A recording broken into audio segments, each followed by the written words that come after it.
Hello, আজ আমরা বেরিয়ে পড়লাম লাদাখের উদ্দেশ্যে। কলকাতা থেকে জার্নি আমাদের স্টার্ট হলো এয়ারপোর্টের কাছ থেকে। এখন 9টা বাজে।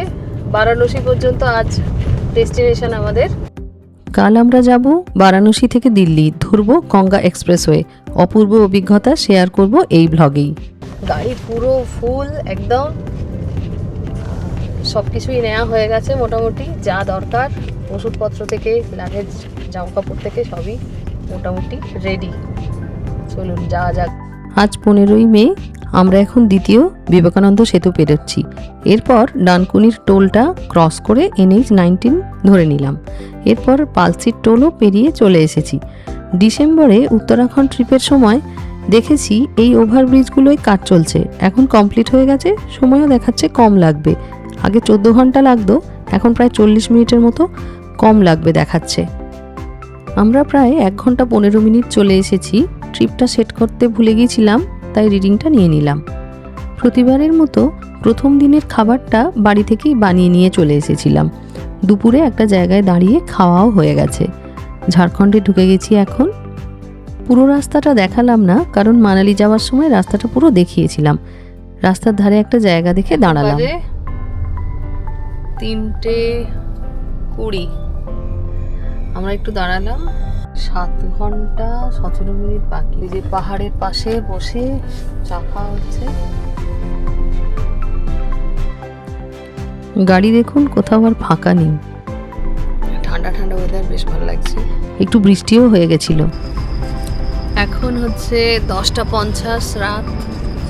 এসে পৌঁছে গেছি বারাণসীতে অতিথিয়াম হোটেলে। প্রত্যেকবার আমরা এই হোটেলটাতেই আসি, কারণ এটা একেবারে NH-19 ধারেই। পরের দিনটাতে সময় নষ্ট না হয়, সহজেই বেরিয়ে যাওয়া যায় তার জন্য। আর তাছাড়া এদের ব্রেকফাস্টটাও ভালো দেয়, রেটটাও ঠিকঠাক নেয় আর কি। বালিশ টালিশ নিয়ে সব শুয়ে আছে। আজ 16ই মে আমরা বেরিয়ে পড়লাম অতিথিয়াম হোটেল থেকে, বারাণসী থেকে। আজকে আমাদের হচ্ছে ডেস্টিনেশন দিল্লি। আজকে আমরা দিল্লি পর্যন্ত যাব। 11 ঘন্টা 19 মিনিট দেখাচ্ছে, 780 কিলোমিটার জার্নি আজকে আমাদের। এই যে এখন 9:59, মানে 10টা বাজে। চলুন যাওয়া যাক।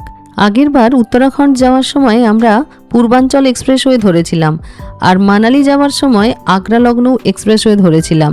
এবার আমরা ধরবো গঙ্গা এক্সপ্রেসওয়ে, যেটা 29শে এপ্রিল 2026 ওপেন হয়েছে মাত্র। একটুখানি রাস্তায় আমরা টাইম নিয়ে নিয়েছিলাম পূর্বাঞ্চল এক্সপ্রেসওয়েটা খোঁজার জন্য। গুগল ম্যাপ থেকে দেখতে চেষ্টা করছিলাম, কিন্তু পাওয়া যায়নি। অবশেষে যেটা দেখাচ্ছে গুগল, ওটা ধরেই চলছি। দেখা যাক কি হয়, কতক্ষণে গিয়ে পৌঁছানো যায়। চলুন যাওয়া যাক। আর এখন বাজে 12:02। NH-19 ধরেই যাচ্ছি। খুব সুন্দর রাস্তা। এবার আমরা 3000 টাকার অল ইন্ডিয়া যে টোল, সেটা কেটে নিয়েছিলাম। এটাতে সুবিধা হলো সারা বছরে যে কোনো ন্যাশনাল হাইওয়েতে 200টা পর্যন্ত টোল ফ্রি পাওয়া যাবে। সুমনা পেছনে বসে বসে কেক খাচ্ছে। এবারে আমরা গঙ্গা এক্সপ্রেসওয়ে ধরবো 500 মিটার পরে। এখানে কিন্তু আমাদের টোল কাটবে, কারণ এটি NHAI এর আন্ডারে নেই। গঙ্গা এক্সপ্রেসওয়ের এন্ট্রান্সটা দেখুন, মনে হবে সামনে কোথায় রাস্তা।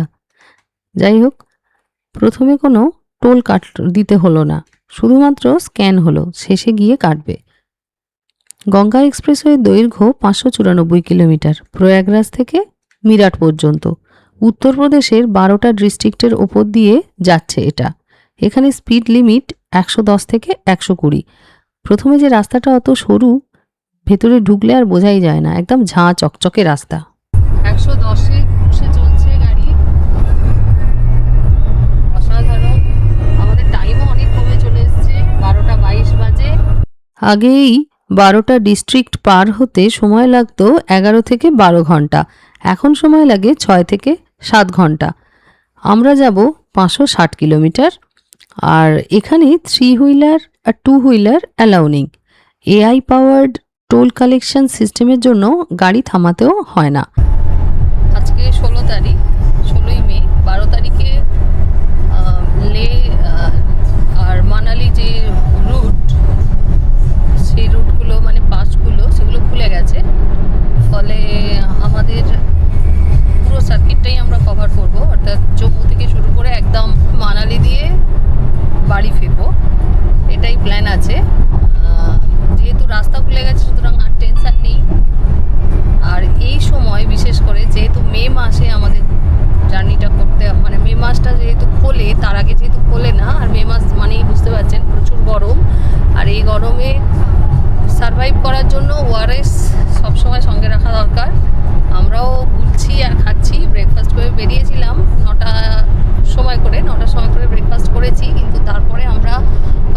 ওআরএস খেয়েই যাচ্ছি। গঙ্গা এক্সপ্রেসওয়েতে টোল কাটে কিলোমিটার প্রতি 2 টাকা 55 পয়সা হিসাবে, তবে ট্রাক আর বাসের জন্য আলাদা। আমাদের টোটাল টোল দিতে হয়েছিল 1300 টাকার মতো। खबर संभालो मुझको ओ मेरे यारो संभालना मुश्किल हो गया गुलाबी आंखें जो तेरी देखी सभी दिल हो गया। গঙ্গা এক্সপ্রেসওয়ে 560 কিলোমিটার প্রায়। তো ওখানে মোটামুটি 1 ঘন্টা ছাড়া ছাড়া এই ধরনের ফুড প্লাজা আপনি দেখতে পেয়ে যাবেন। তো এখানে পেট্রোল পাম্পের সঙ্গে খাবার দাবারের ব্যবস্থাও আছে। এর আগেও এই রকম জায়গা দেখেছি, তবে সেখানে এখনও পরিষেবা চালু হয়নি, কাজ চলছে। তাই পেট্রোল পাম্প দেখলে পেট্রোল ফুল করে নেওয়ার চেষ্টা করবেন। আমরাও 2 জায়গায় পেট্রোল খুঁজেছি, পাইনি, যার জন্য প্রথমটা বেশ টেনশানেই পড়ে গিয়েছিলাম। এখানে কি? স্যান্ডউইচ ট্যান্ডউইচ পাবে। ও, এখানে স্ন্যাক্স জাতীয় খাবার পাওয়া যাচ্ছে। ওখানে ওই দূরে আরেকটা রেস্টুরেন্ট আছে, দেখা যাক ওখানে যদি গিয়ে কিছু পাওয়া যায়। এখানে স্যান্ডউইচ খাওয়ার ইচ্ছা নেই এই দুপুরে, এখনো কাজ চলছে, কমপ্লিট হয়নি। এই যে টয়লেট আছে, বাথরুমটাও খুব সুন্দর, ঝাঁ চকচকে একেবারে। হাইওয়ে দেখা যাচ্ছে, বিশাল বড় এরিয়া করেছে। দেখা যাক কি খাবার দাবার পাওয়া যায়। এখানে পাওয়া যাচ্ছে সামোসা, ছোলা চাউল, ছোলা পুরি, ম্যাগি, চা, লস্যি এসব। আমি আর মোহনা আমরা দুজনে ভাত খেলাম, আর উৎস আমার সাথে ভাত খেয়েছে একটু, আর একটা সমোসা খেয়েছে উইথ মিঠা চাটনি। তো ভালোই করেছে এখানে সমোসাটা, উত্তরপ্রদেশে যেটা সিঙ্গাড়া, এটা খুবই জনপ্রিয়, বেশ সুন্দর, ভালো লাগলো খেতে। খাওয়া দাওয়া সেরে বেরিয়ে পড়লাম। আকাশটা দেখুন কি অপূর্ব লাগছে। এত সুন্দর রাস্তা, গাড়ি না চালিয়ে কি পারা যায়? গঙ্গা এক্সপ্রেসওয়ের 994 কিলোমিটারের মধ্যে আমাদের জার্নি ছিল 560 কিলোমিটার। তার মধ্যে আমি চালিয়েছি 400 কিলোমিটারের মতো।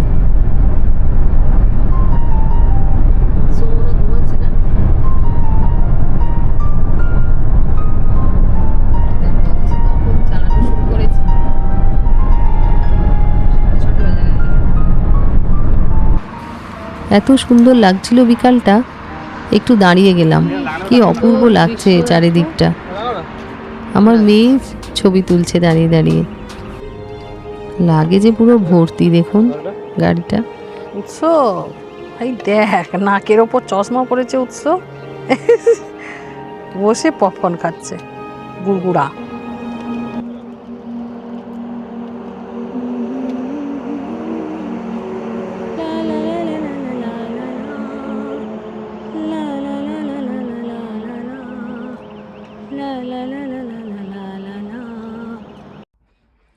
ফল খেতে খেতে যাচ্ছি। আর 2 ঘন্টা 53 মিনিট বাকি, এখন 7টা 18 বাজে।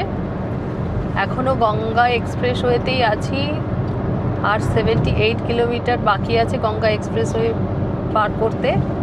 তো দেখাচ্ছে 10টা 11-এ আমরা গিয়ে পৌঁছাবো। ফল খেতে খেতে,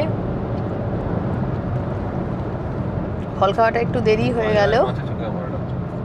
এই যে একটা ছুরি আর চপিং বোর্ড সঙ্গে রাখি, প্রতিদিনই বিকালে ফল কেটে খাওয়া হয়। কি সুন্দর স্বর্ণালী সন্ধ্যায় কি বন্ধনে জড়ালে গো বন্ধু, কোন রক্তিম পলাশের স্বপ্ন মোর অন্তরে ছড়ালে গো বন্ধু। কি সুন্দর স্বর্ণালী সন্ধ্যায় কি বন্ধনে জড়ালে গো বন্ধু, আমলকি পিয়ালের কুঞ্জে কিছু মৌমাছি এখনো যে গুঞ্জে, আমলকি পিয়ালের কুঞ্জে কিছু মৌমাছি এখনো যে গুঞ্জে। যাই হোক, পুরো গানটা দিতে গেলে অনেকটা লেন্দি হয়ে যাবে, তাই আর দিলাম না। তাছাড়া কথাগুলোও সব ঠিকঠাক মনে নেই। অন্ধকার হয়ে গেছে, তাই ওকে গাড়িটা দিয়ে দিলাম, কারণ নতুন গাড়ি চালানো শিখেছি তো। গঙ্গা এক্সপ্রেসওয়ের ওপরে ওরকম প্রথমে যে স্ক্যানারটা ছিল ওই ধরনের স্ক্যানার আরও দুটো ছিল।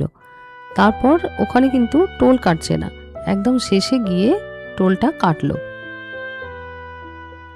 গঙ্গা এক্সপ্রেসওয়ে ওপেন হয়েছে 29শে এপ্রিল 2026। আমাদের এটা ঠিক জানা ছিল না, যার জন্য আমরা প্রথমে পূর্বাঞ্চল এক্সপ্রেসওয়ে ধরবো বলে সার্চ করেছিলাম। তারপর এটা যে পেয়ে যাব ভাবতেই পারিনি। আমরা গঙ্গা এক্সপ্রেসওয়ে এবার ছাড়ছি, এই টোলটা দিয়ে এক্সিট করে যাব। NH 9-এ আমরা মার্চ করব। NH 9 ধরে নিলাম আমরা। এখান থেকে আর 105 কিলোমিটার দেখাচ্ছে। হোটেল পর্যন্ত 2 ঘন্টা 6 মিনিট লাগবে। এখন বাজে 8টা 7। আমরা যাচ্ছি ফরিদপুরের ওপর দিয়ে। এখানে ছোট বড় অনেক হোটেল দেখতে পেলাম। ধাবা বলে একটা ধাবায় নেমেছি আমরা। মোটামুটি ওই গঙ্গা এক্সপ্রেসওয়েটা ছেড়ে NH 9-এর ধারেই এটা পেলাম একদম খানিকটা আসার পরে।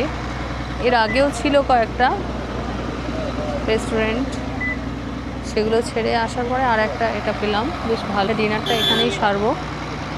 মোটামুটি অনেকটা রাস্তা পেরিয়ে এসেছি, সবাই মোটামুটি একটু টায়ার্ডই হয়ে গেছি আমরা।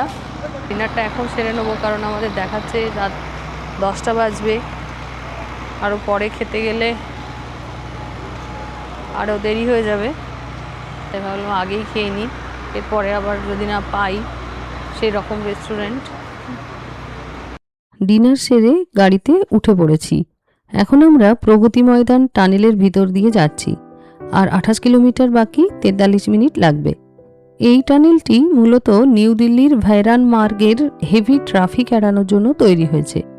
এটি রিং রোডকে ইন্ডিয়া গেটের সাথে যোগ করেছে ভায়া পুরানা কিলা রোড। আমি সারাদিন গাড়ি চালিয়ে একটু ঘুমিয়ে পড়েছিলাম, তাই আমার মেয়ে পেছন থেকে ভিডিওটা করেছে। এই টানেলটা 1.3 কিলোমিটার লম্বা। এটি নিউ দিল্লি, নয়ডা এবং গাজিয়াবাদের হেভি ট্রাফিককেও কন্ট্রোল করে। আমরা আজকে যে হোটেলটা নিয়েছি সেটা এয়ারপোর্টের কাছে, কারণ রাতের বেলা ট্রাফিক কম থাকে। এই সময় হেভি ট্রাফিকযুক্ত রাস্তাটা পেরিয়ে চলে যেতে পারলে পরের দিন আর মানে অফিস টাইমের যে জ্যাম সেটাতে আমাদের আর পড়তে হবে না, এই ভেবে। কালকে আমরা যাব জম্মু। চলে এসেছি আমরা হোটেলে, হোটেল মাই হাউস। হোটেলটা ছোট তবে খারাপ নয়। 4 জনের জন্য আজকে 3500 টাকা ভাড়া। এছাড়া এখানে তোমার ডাবল বেড, সিঙ্গেল বেডও দিয়েছে, আমাদের শুতে অসুবিধা হবে না। হোটেলটা ভালোই ক্লিন। যাই হোক, অনেক রাত হয়ে গেছে। গুড নাইট সকলকে, শুয়ে পড়ছি। কাল যাব জম্মু। পুরো জার্নিটা দিয়ে দেবো নেক্সট ব্লগে। Thank you.